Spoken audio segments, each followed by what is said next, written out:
Ancient demonic god ওসাইরাস, যার জন্য প্রত্যেকটা সেলিব্রিটি নিজের জীবন পর্যন্ত উৎসর্গ করতে রাজি আছে। অস্কার থেকে শুরু করে দ্য সিম্বল অফ আমেরিকা, প্রত্যেকটা জিনিস তার আদৌলতে নির্ভর।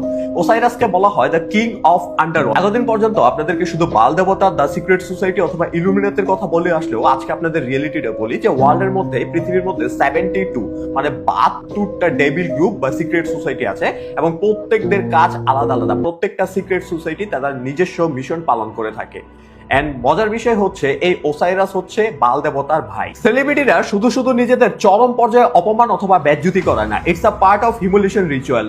অ্যাওয়ার্ড শো থেকে শুরু করে বিভিন্ন শো গুলাতে দেখবেন যে বড় বড় সেলিব্রিটিদের হচ্ছে এই অবস্থা। কারণ হচ্ছে এটা তাদের একটা পার্ট, ওসাইরাস গ্রুপের সদস্য যাদের আছে তাদেরকে পালন করতে হয়। এখন আপনার মনে হতে পারে যে সেলিব্রিটির সাথে তো ভাইরাল হওয়ার জন্য বা ট্রেন্ডে থাকার জন্য এই কাজ করে, মোটেও না। 72 সিক্রেট সোসাইটি বা ডেভিল গ্রুপের প্রত্যেকদের নিজেদের কাজ আলাদা আলাদা করে সেট করা আছে। আপনারা হয়তো ডুইন জনসনের বা রকের এই ইন্টারভিউটা অনেকে হয়তো দেখে থাকবেন। অনেকে এই ইন্টারভিউটাকে ফান হিসেবে মনে করলেও I eat children. How old are you? 12. Oh, okay, only to 10. That's good. Left my soul. That's why I know it sounds weird. Suck babies' blood and put it on my face. I eat children. যে জায়গায় হাসি তামাশার মধ্যে বলা হয় যে আমি 10 বছরের নিচে ছোট বাচ্চাদের খেয়ে থাকি। আর জেফরি এপস্টাইনের ফাইল থেকে আপনারা এই বিষয়টা কিন্তু খুব ভালো করে জানতে পারেন। আপনাদের কি অনেকের মনে হয় নাই যে দ্য সিম্পসন কার্টুনের মধ্যে যেই সকল জিনিসগুলোকে দেখানো হয় উইথিন 10 to 20 ইয়ার, আগামী 10-20 বছরের মধ্যে এই সকল জিনিসগুলো আস্তে আস্তে বাস্তবে রূপ নেয়। এখানে যতগুলা ভিডিও ক্লিপ দেখতেছেন যেগুলো হচ্ছে পরবর্তীতে বাস্তবে রূপ নিতে দেখা যায় এবং হচ্ছে সত্য প্রমাণ হইতে দেখা যায়। এখন সিমসাম কার্টুনে যেমন করোনা হবে বা হচ্ছে বিভিন্ন জিনিসগুলো, ইউএসএ প্রেসিডেন্ট কে হবে, কত সালে মারা যাবে, দ্য ফিফা কে হবে, এই প্রত্যেকটা জিনিস হচ্ছে আমরা দেখতে পারি দ্য সিমসম কার্টুনের মধ্যে এবং পরবর্তীতে এগুলোকে সত্য হইতেও দেখা যায়। সত্যি কথা বলতে এই যে সিমসাম কার্টুনের যে নির্মাতা, সে ফিউচার জানে না, সে হচ্ছে অ্যাপস্টিন আইল্যান্ডের একজন সক্রিয় সদস্য। এন্ড হচ্ছে জেফরি এপস্টাইনের ফাইলে তার নাম অনেকবার পাওয়া গেছে। এন্ড তারা মূলত আগে থেকে প্ল্যান করে রাখে ফিউচারে তারা কি কি করবে। আমরা যে সকল প্রযুক্তিগুলো আজকে ব্যবহার করি, তারা এই সকল প্রযুক্তিগুলো আজ থেকে 10-15-20 বছর আগে ইউজ করে তারা এইগুলার প্র্যাকটিক্যাল ইফেক্ট সবকিছু রেকর্ড করে এন্ড এরপর এইগুলা মানব জাতির উপর তারা প্রয়োগ করে। মহাসত্য কথা হচ্ছে এই সকল জিনিসগুলো পাগলের আজগুবি মনে হলেও বাস্তবিক অর্থে এগুলোই সত্য। প্রথমে এই ভিডিও ক্লিপটাকে দেখেন। In modern Jewish history, and it begins with 3 words. Dear Lord Rothschild. I have much pleasure in conveying to you, on behalf of His Majesty's government, the following declaration of...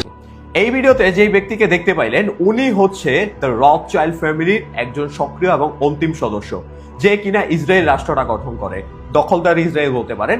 ওয়ার্ল্ডের মধ্যে মাত্র 0.2% population হয়েও আপনার কি কখনো মনে হয় না 0.2% পপুলেশন নিয়ে ইসরায়েল কিভাবে পুরো পৃথিবী কন্ট্রোল করে? দেখবেন নোবেল পুরস্কারে 20-25% ইসরায়েলের পায়। ওয়ার্ল্ডের মধ্যে যত টেক জায়ান্ট আছে সকল টেক জায়ান্টের দেখবেন প্রায় 80% টেক জায়ান্ট হচ্ছে ইসরায়েলি বা ইহুদি। এছাড়াও মজার বিষয় বলি, বিশ্বের মধ্যে যত বড় বড় প্রতিষ্ঠানগুলো দেখবেন হচ্ছে ম্যাকডোনাল্ড থেকে শুরু করে বিভিন্ন প্রতিষ্ঠানগুলা, প্রত্যেকটা প্রতিষ্ঠানই ইসরায়েলির আন্ডারে। মূলত তারা হচ্ছে ফান্ডিং করে, তারা পরিচালনা করে রথচাইল্ড ফ্যামিলির আন্ডারে হয়ে এইগুলা। এখন কথা হচ্ছে আমেরিকার মতো একটা দেশকে তারা কিভাবে নাচায়? এর মেইন কারণ হচ্ছে আমেরিকার প্রেসিডেন্ট তারাই নির্বাচন করে। ব্যক্তিগতভাবে মনে হলেও জনগণ নির্বাচন করে, আসলে জনগণ নির্বাচন করে না। The President of the United States just said that I insulted Jesus. Israel has run American foreign policy for 30 years. Who controls us? Israel is in control of our government. The government of Israel controls the United States. Israel has run American foreign policy for 30 years. I feel what's owned by দেখবেন প্রত্যেকটা president আমেরিকার নির্বাচনের আগে তারা Antarctica থেকে ঘুরে আসে। আর এই ব্যক্তি যে রথচাইল্ড ফ্যামিলির সদস্য বলতে পারেন, উনি অ্যান্টার্কটিকাতে থাকে এবং অ্যান্টার্কটিকাতে সাধারণত সাধারণ নাগরিকদের প্রবেশ করতে দেওয়া হয় না। এটা আমরা খুব ভালো করে জানি। গত 30 বছর ধরে আমেরিকার প্রেসিডেন্ট নির্বাচন করে আসছে ইসরায়েলিরা এবং তারাই আমেরিকার প্রেসিডেন্টকে কন্ট্রোল করে আসছে, যার কারণে আমেরিকার মতো একটা দেশ ইসরায়েলের হয়ে ইরানের সাথে যুদ্ধ করতে প্রস্তুত। শুধু ইরানের সাথে না, নেক্সট ডে পাকিস্তান থেকে শুরু করে নর্থ কোরিয়া বিভিন্ন দেশের সাথেও তারা যুদ্ধ করবে, শুধু রেডি থেকে। এই ব্যক্তির ইন্টারভিউটা দেখেন। Every time we do a geopolitics special, the Illuminati comes up. You have no idea who's in your phone, who's on your laptop. The secret world is obviously there. I know the names of some There's 2 types of secret society. One is the group like Masons, Bilderberg, Bohemian Grove, Council on Foreign Relations, Skull and Bones. They're not secret. People know they exist. They know who the members are. But what goes on is secret. That's the first group. Then there's the second group of secret society. ইন্টারভিউতে উনি একটা পর্যায়ে মোটামুটি হচ্ছে the secret society সম্পর্কে অনেক কিছু clear করে। আর আপনারা যারা সিক্রেট সোসাইটি সম্পর্কে আরো বিস্তারিত ডিটেলস জানতে চান তাহলে অবভিয়াসলি এই 3টা মুভি আপনাদের লাইফে অবশ্যই দেখবেন। সর্বপ্রথম মুভিটা হচ্ছে দ্য আইজ হোয়াইট শার্ট। এই মুভিটা অবভিয়াসলি দেখবেন বিকজ এই মুভিটা তৈরির পর এই মুভিটা নির্দেশ করে যে ওয়ার্ল্ড স্টার থেকে শুরু করে লিডাররা কিভাবে সিক্রেট সোসাইটির সদস্য কিভাবে তারা তাদের লাইফকে লিড করে মূলত।